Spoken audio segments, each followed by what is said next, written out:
구약통독 시즌 1 4일차입니다. 4일차는 창세기 27장부터 36장까지입니다. 27장에서 36장까지의 주요 내용은 야곱의 생애입니다. 야곱은 창세기에서 아주 중요한 인물인데 야곱을 통해서 이스라엘을 시작하는 12지파가 나오기 때문입니다. 26장 후반부에서 에서는 40살이 되는 해에 이방 여인들 아내로 맞이하여서 이삭과 리브가의 근심거리가 되었다고 말씀하고 있습니다. 이삭이 늙어서 눈이 안 보일 때 에서를 불러서 사냥을 해서 별미를 가져오면 축복하겠다고 합니다. 리브가는 이 기회를 놓치지 않고 야곱을 불러서 요리를 해주고 아버지 이삭을 속이고 야곱이 에서 대신 축복을 받습니다.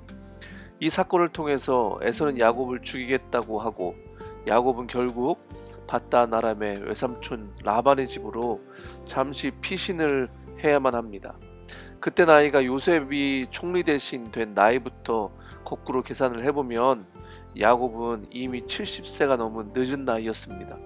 이삭은 야곱에게 가나안 여인들 가운데서 아내를 맞이하지 말라고 라반의 딸들 가운데 결혼할 사람을 찾으라고 부탁을 합니다. 이삭과 리브가의 뜻과는 상관없이 에서는 이스마엘의 딸을 또 아내로 맞이합니다.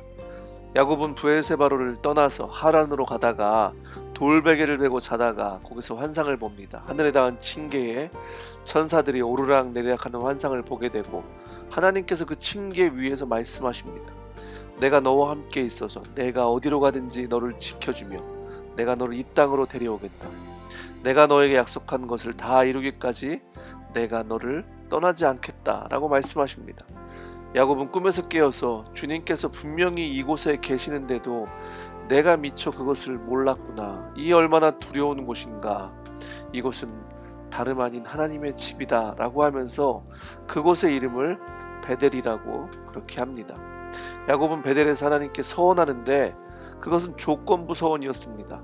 제가 안전하게 저의 아버지 집으로 돌아가게 해주시면, 이렇게 하면서 그렇게 해주시면 주님이 저의 하나님이 될 것이라고 얘기합니다. 이 얼마나 자기중심적인 생각이며 또 야곱의 모습 속에서 우리의 모습이 그렇게 적나라하게 드러나는 그런 순간이라고 생각합니다. 야곱은 라반의 집에 가서 라헬을 만나게 되고 라반에게 라헬과 결혼할 것을 요구하여서 라반은 7년을 일하라고 합니다. 7년을 수일같이 그렇게 일을 하고 기한이 되어서 결혼을 하였지만 라반은 라헬이 아니라 레아를 신방에 들여보냅니다. 라반에게 이것을 따지지만 일주일 뒤에 라헬을 다시 얻고 또 다른 7년을 라헬 때문에 라반을 위해서 일을 합니다. 야곱은 레아보다 라헬을 더 사랑했다고 말씀하고 있습니다. 31장에서는 하나님께서 야곱에게 조상의 땅 친족으로 돌아가라고 말씀하셔서 서둘러서 야곱은 라반이 양털을 깎으러 나간 틈을 타서 모든 재산을 정리해서 도망을 갑니다. 라반이 3일 뒤에 이 사실을 알고 추격을 하는데 하나님께서 라반에게 나타나셔서 야곱에게 아무 말도 않도록 조심하라고 말씀하십니다. 야곱은 고향 땅으로 돌아가면서 형 에서를 만날 계획을 하는데 에서가 부하 400명을 데리고 오고 있다는 소식을 듣고 기겁을 해서 재산을 2패로 나눠서 만약의 사태를 대비합니다. 아직도 야곱은 인간적인 술수와 잔꾀로 위기를 넘기려고 하는데 결국 야복 나루에서 천사와의 씨름을 하게 됩니다. 그 자리에서 야곱은 진정한 하나님의 축복을 소원합니다. 그리고 하나님께서는 야곱의 이름을 이스라엘로 바꿔주십니다. 거기에서 환도뼈를 맞은 야곱은 다리를 절게 됩니다. 결국 야곱과 에서의 운명적인 만남이 33장에서 이루어지고 34장에서는 야곱의 딸 디나가 세겜에서 강간을 당해서 그들에게 다 할례를 받게 하고 시므온과 레위가 그 성읍에 쫓아가서 모든 남자들을 모조리 죽이는 사건이 발생합니다. 하나님께서는 그 사건 이후에 야곱에게 베델로 올라가서 살라고 말씀하시고 야곱은 가족들을 데리고 베델로 올라가면서 이방 신상들을 다 버리라고 그렇게 명령합니다.